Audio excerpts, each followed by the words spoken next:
Dalam nama Bapa dan Putra dan Roh Kudus. Amin.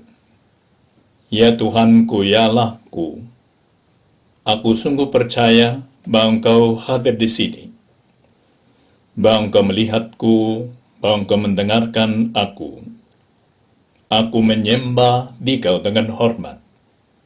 Aku mohon ampun atas dosa-dosaku dan rahmat untuk menggunakan waktu berdoa ini dengan penuh hasil.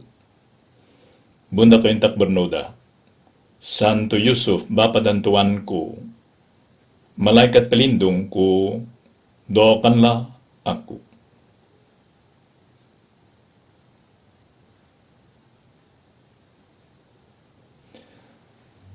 Menurut Kisah Para Rasul, bacaan pertama dalam minggu ke-6 dalam masa Paskah. Beberapa orang datang ke Yudea, ke Antioquia, dan mengajarkan kepada saudara-saudara di situ, jikalau kamu tidak disunat menurut adat istiadat yang diwariskan oleh Musa, kamu tidak dapat diselamatkan. Dalam minggu ke-6 ini, minggu kelima maksud saya, dalam minggu kelima dalam masa Paskah ini, kita membaca di dalam bacaan pertama tentang karyanya Santo Paulus dan Santo Barnabas. Karena memang mereka disuruh oleh Tuhan Yesus Kristus, Allah Tritunggal dan Roh Kudus untuk mengotbah kepada orang-orang itu. Dan yang terjadi adalah mereka menerima Roh Kudus. Itu tanda yang sangat jelas bahwa Tuhan Allah mau mereka masuk ke dalam gereja. Mereka mau diterima di dalam jemaat Allah. Dan bukanlah hanya orang Yahudi yang akan diselamatkan melalui gerejanya Tuhan Yesus Kristus. Nah, Barnabas dan Paulus itu kembali ke Yerusalem, dan di Yerusalem ajarannya itu ditolak. Karena ada beberapa orang Yahudi yang memang sudah dibaptis menjadi orang Kristen. Tetapi di dalam pikiran mereka, dari sudut pandangan mereka, semua orang yang menjadi Kristen tetap harus menghidupkan, menjalankan semua adat istiadatnya Musa. Karena itu diwariskan kepada mereka bukan hanya oleh Musa menurut mereka, tapi itu dari Tuhan Allah sendiri. Tapi tanda yang diterima oleh Barnabas dan Santo Paulus bagaimana? Lalu, apa yang terjadi? Konsili pertama di dalam gereja Katolik terjadi. Namanya Konsili Pertama Yerusalem. Semua rasul yang ada dekat berkumpul untuk membahas tentang hal ini yang disarankan oleh Santo Paulus. Mereka meminta pertolongannya Roh Kudus, dan akhirnya mereka melihat bahwa memang Roh Kudus mau semua orang itu yang bukan orang Yahudi masuk ke dalam gereja. Tapi yang saya mau memperhatikan di dalam soal ini, di dalam kejadian ini, adalah sikapnya orang-orang Yahudi itu, yang mungkin dari orang-orang Farisi, kelompok Farisi dulu, yang sangat terikat dengan adat istiadat yang sudah diubah oleh Tuhan Yesus Kristus. Sebetulnya tidak ada perubahan ajaran, hanya karena seperti yang dijelaskan oleh Santo Paulus, cara bagaimana mengajarnya dulu sudah tidak berlaku. Maka ajarannya, cara untuk mengajarnya baru. Misalnya yang sunat itu. Yang sunat itu dipakai karena itu yang korporal dari badan, yang ragawi. itu dipakai untuk menunjukkan kepada masyarakat, kepada seluruh dunia siapa yang termasuk jemaat Yahudi, yaitu jemaatnya Allah. Semua yang disunat termasuk jemaat Allah.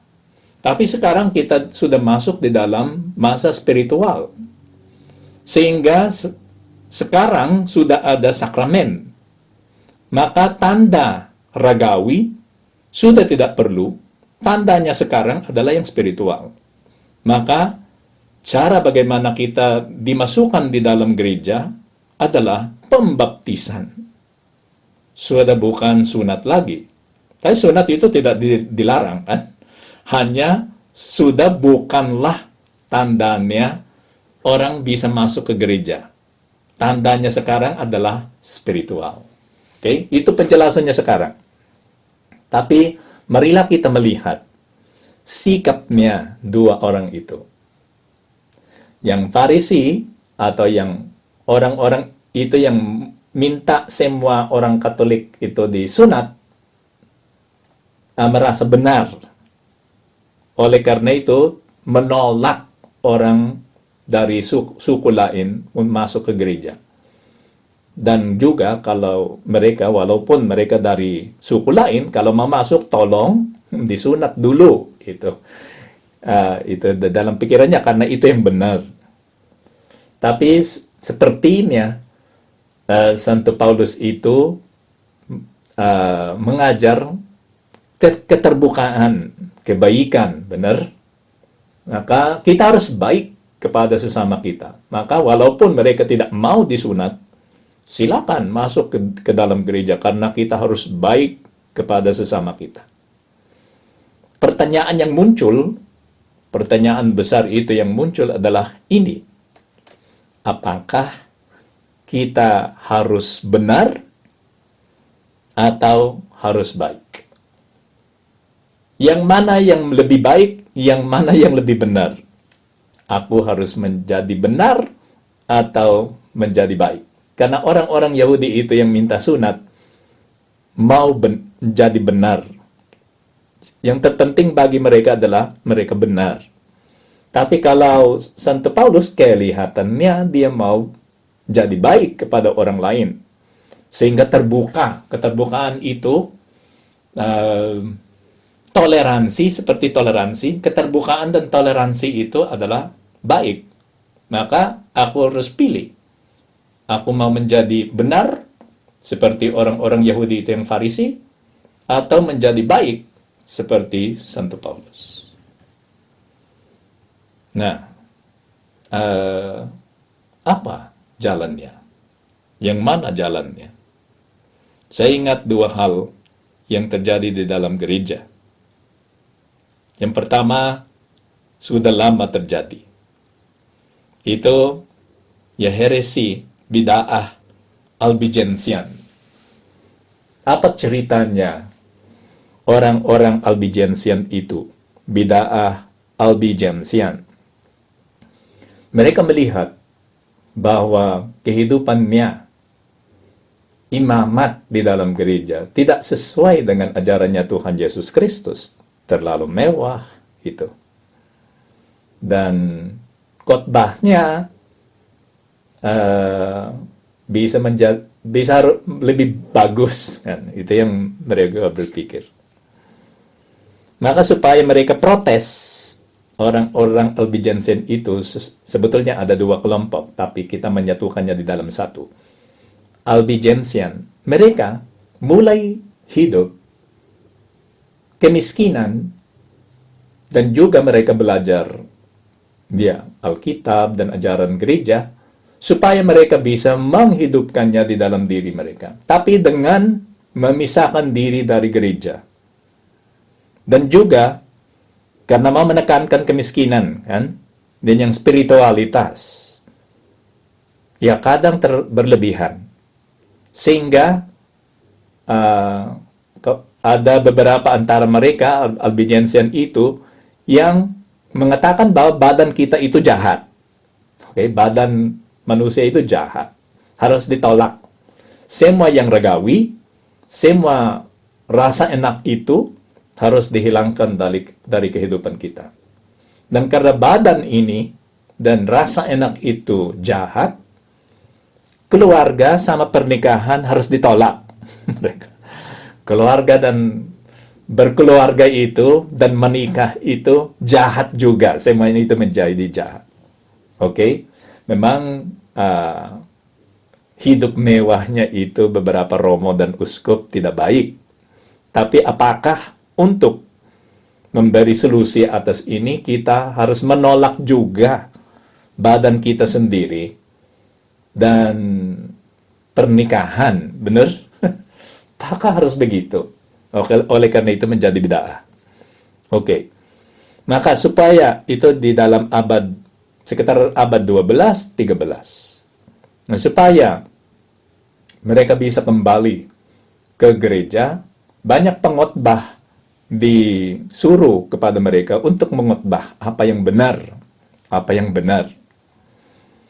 Tapi yang terjadi adalah banyak antara yang mengkhotbah di sana, juga karena beberapa antara mereka hidupnya itu mewah dan enak. Yang terjadi adalah orang-orang yang ke sana untuk mengkhotbah cepat lelah mengkhotbah dan kasih ekskomunikasi saja. Ekskomunikasi, terus ekskomunikasi. Sehingga orang-orang Albigensian itu tidak bertobat, tidak kembali ke gereja.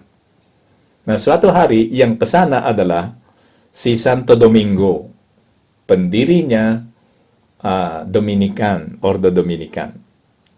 Ya, dia belum mendirikan Ordo Dominikan pada waktu itu. Dia seorang Romo yang menemani uskupnya.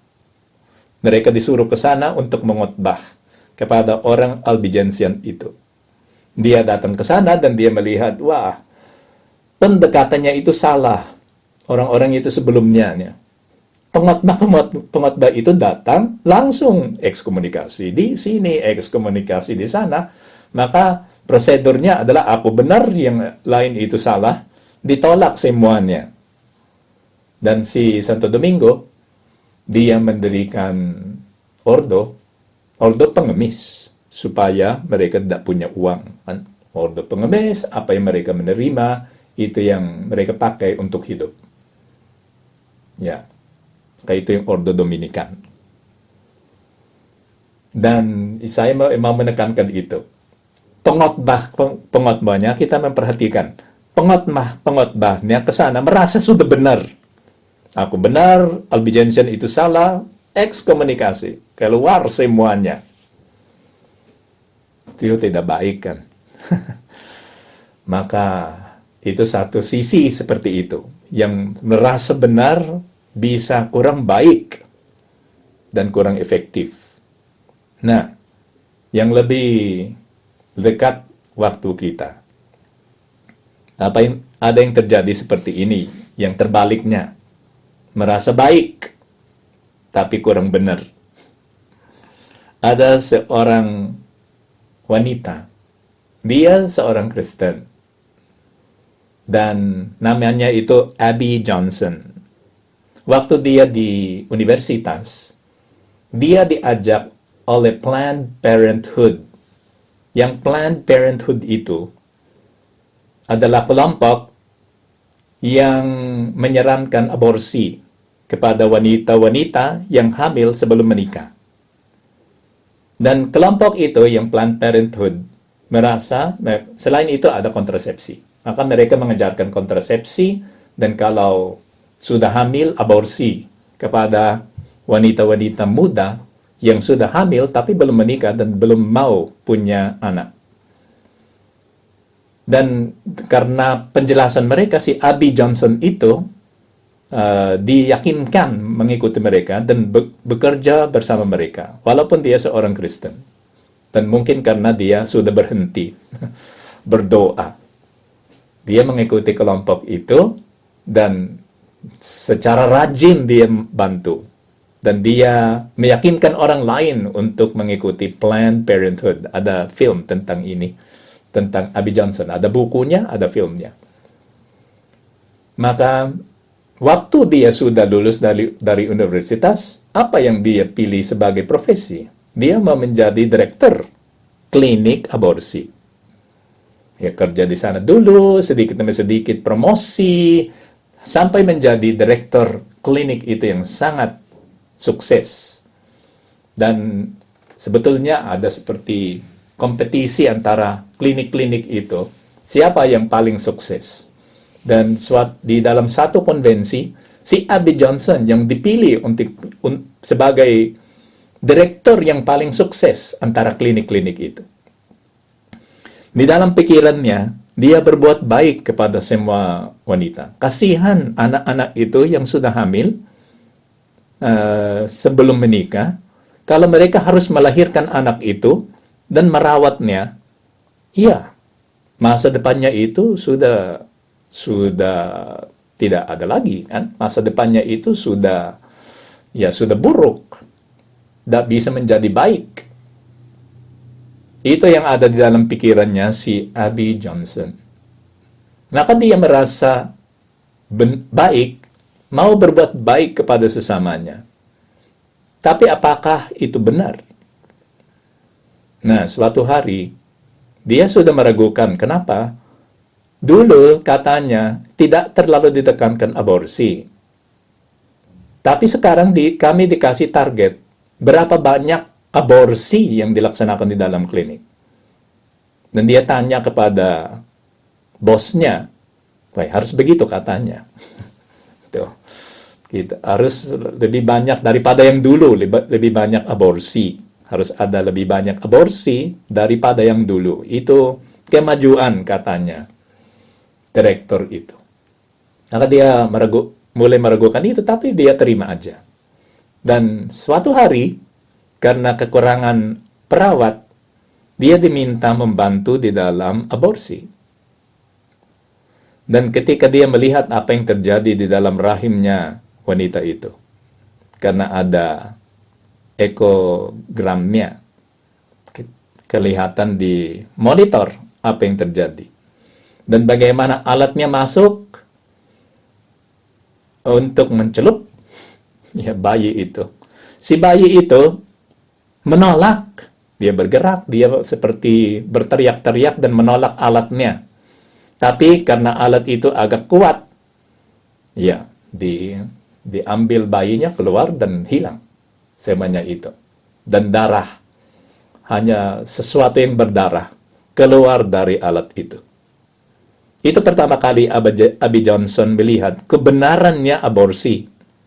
Kebenarannya aborsi. Maka dia keluar dari ruang itu, nangis terus, dan pergi ke pro-life, yang lawannya Planned Parenthood. Oke, kita punya dua kasus di sini. Satu adalah orang-orang yang pengkhotbah kepada orang Albigensian. Mereka merasa benar, tapi kurang baik kepada orang Albigensian itu. Sehingga orang Albigensian tidak bertobat karena mereka pengkhotbahnya kurang baik bagi mereka. Benar? Dan situasi kedua, si Abby Johnson, dia berbuat baik menurut dia. Dalam pikirannya dia berbuat baik bagi wanita-wanita itu, tapi kurang benar. Nah, pertanyaannya kembali. Tuhan, apakah aku harus benar atau baik? Karena banyak kali Tuhan, kami seperti bertengkar dengan sesama kami tentang apa yang benar. Harus begini, di liturgi harus begitu, ajaran harus begini, yang saya pernah belajar seperti ini. Maka kita membela kebenaran yang kita memiliki. Dengan tidak memperhatikan sikap baik yang harus ada. Benar. Hanya karena kita merasa yang harus dibela kebenarannya. Sisi lain, kita bisa juga menjalankan sikap berbuat baik. Aku harus baik kepada orang yang tidak ada masalah kalau kehidupannya itu tidak sesuai dengan Injil. Karena yang terpenting adalah mencintai sesama kita. Terbuka, membiarkan mereka melaksanakan apa yang mereka pilih, yang sudah. Dan aku berbuat baik walaupun salah. Ya. Kehidupan teman-teman kayak itu salah atau kehidupanku sendiri salah. Nah, apakah Tuhan aku harus baik atau benar? Jawabannya bagaimana? Kedua-duanya, menurut saya. Karena Tuhan Allah bukan hanya benar, Dia baik. Tuhan Allah itu bukan hanya baik, Dia juga benar. Kedua-duanya harus ada di dalam orang yang sempurna. Karena apa yang benar, baik. Dan apa yang baik, benar.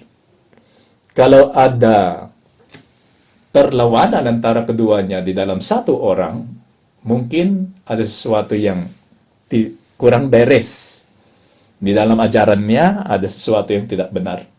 Di dalam sikapnya ada sesuatu yang kurang baik. Dan yang kurang baik itu tidak sesuai dengan kebenaran.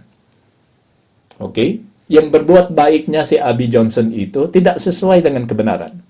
Dan akhirnya dia melihat bahwa yang tidak benar itu tidak baik juga. Ceritanya Abby Johnson sama suaminya. Akhirnya dulu dia orang Kristen, sekarang di dalam tahun 2012 mereka menjadi Katolik. Kenapa? Karena siapa yang sejak awal sudah mengajar bahwa aborsi itu salah dan kontrasepsi itu salah? Gereja Katolik. Dan mereka melihat, loh, yang kebenarannya ada di sana. Kalau saya mau berbuat baik, saya harus benar dulu. Dan walaupun saya sudah benar, saya tetap harus berbuat baik, mengerti sesamaku, membantu ia berjalan menuju ke kebenaran. Kita harus menjadi benar dan baik. Karena Tuhan Yesus Kristus sendiri adalah benar dan baik. Kadang dia bertengkar, kadang dia memarahi orang-orang Farisi itu. Tapi demi kebaikan, demi kebenaran, kedua-duanya. Ya Tuhan, tapi susah. Ya. Susah melihat bagaimana bisa menjadi lebih seimbang. Memiliki keseimbangan itu yang sempurna yang ada di dalam dirimu ya Tuhan. Yang adalah saat sama, benar, baik, adil, semuanya itu ada di dalam dirimu ya Tuhan. Bagaimana kami bisa menjadi seperti itu? Jawabannya adalah Tuhan Yesus Kristus. Kenapa Allah itu menjadi manusia? Supaya dia bisa memberi contoh kepada kita. Dan orang yang tahu apa isinya Injil, apa yang dilaksanakan oleh Tuhan Yesus Kristus, apa yang dia mengajar, orang itu yang bisa berjalan sampai ke keseimbangan sempurna itu. Antara yang benar dan baik. Antara yang benar, baik, dan adil. Semuanya itu. Dan juga yang murah hati, kan? Maka benar, baik, adil, murah hati, semuanya itu disatukan di dalam keseimbangan dan harmoni yang sempurna di dalam orang yang kudus. Sebagaimana itu disatukan, ada secara sempurna yang menjadi benar, baik, adil, dan berbelas kasih. Murah hati. Semua itu menjadi sempurna dan disatukan tanpa kontradisi apapun di dalam Tuhan sendiri. Kamu harus sempurna, katanya Tuhan Yesus Kristus, seperti Bapamu yang ada di surga sempurna. Tapi susah Tuhan, bagaimana itu bisa terjadi? Sedikit demi sedikit.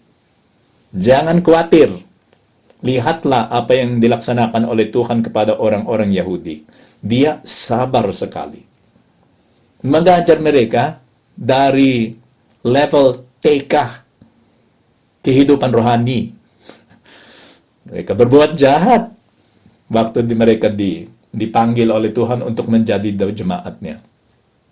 Dan sedikit demi sedikit, ya, maju. Jadi tingkat 1, tingkat 2, tingkat 3, sampai SMP, SMA di dalam kehidupan rohani. Mungkin, ya, kurang lebih kan. Waktu mereka sudah SMA di dalam kehidupan rohani, baru Tuhan Yesus Kristus datang. Tuhan Yesus Kristus itu datang untuk apa? Untuk mengajar kita. Untuk memberi contoh bagi kita bagaimana menjadi orang kudus. Dan baru kita masuk di dalam level perguruan tinggi. Benar? Kita sudah masuk di dalam level universitas. Tapi tetap harus belajar. Perkuliahannya dari Tuhan Yesus Kristus sendiri. Tuhan, bantulah kami untuk merenungkan tiap hari kehidupan-Mu, ajaran-Mu. Merenungkan tiap hari apa yang ada di dalam Injil. Supaya sedikit demi sedikit, semua itu berkembang di dalam diri kami. Kebenaran, kebaikan, keadilan, dan kemurahan hati. Semua itu berkembang di dalam diri kami. Dan sedikit demi sedikit, jiwa kami itu menjadi mirip dengan Engkau ya Tuhan.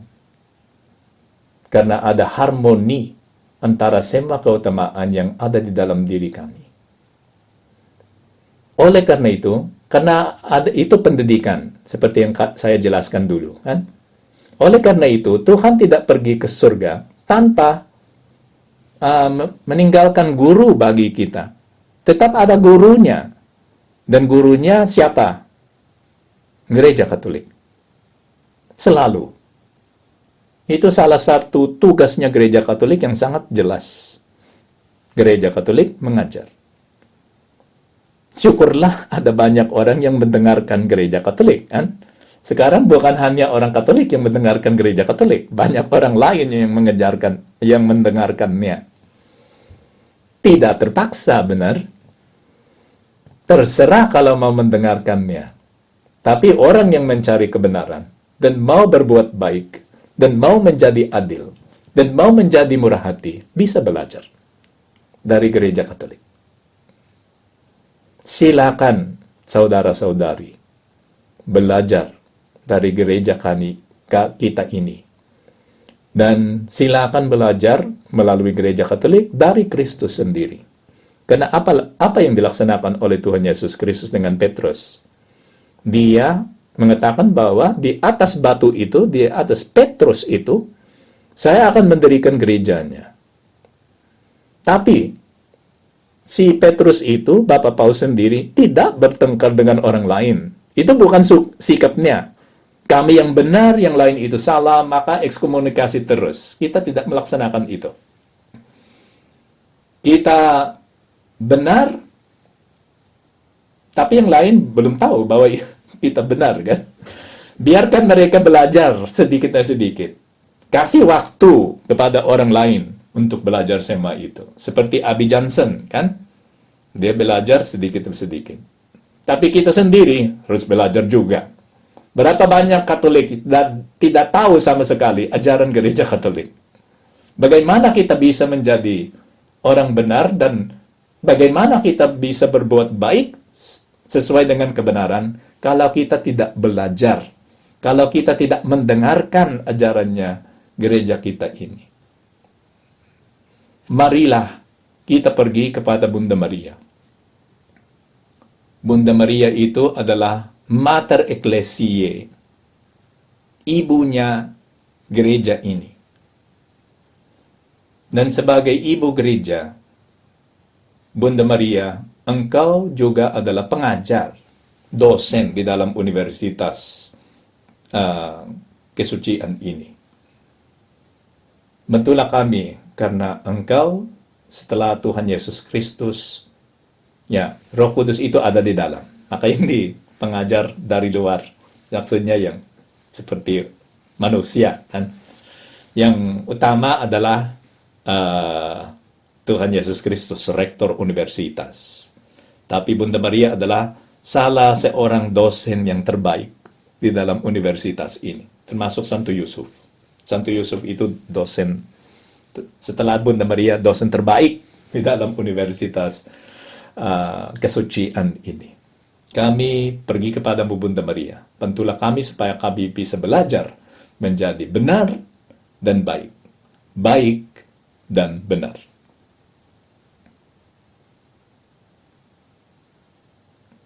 Aku bersyukur kepadamu ya Allahku atas segala resolusi yang baik, kasih dan inspirasi yang telah Engkau curahkan kepada aku dalam renungan ini. Aku mohon pertolonganmu untuk melaksanakannya. Bunda Kain tak bernoda, Santo Yusuf, Bapa dan Tuanku, malaikat pelindungku, doakanlah aku.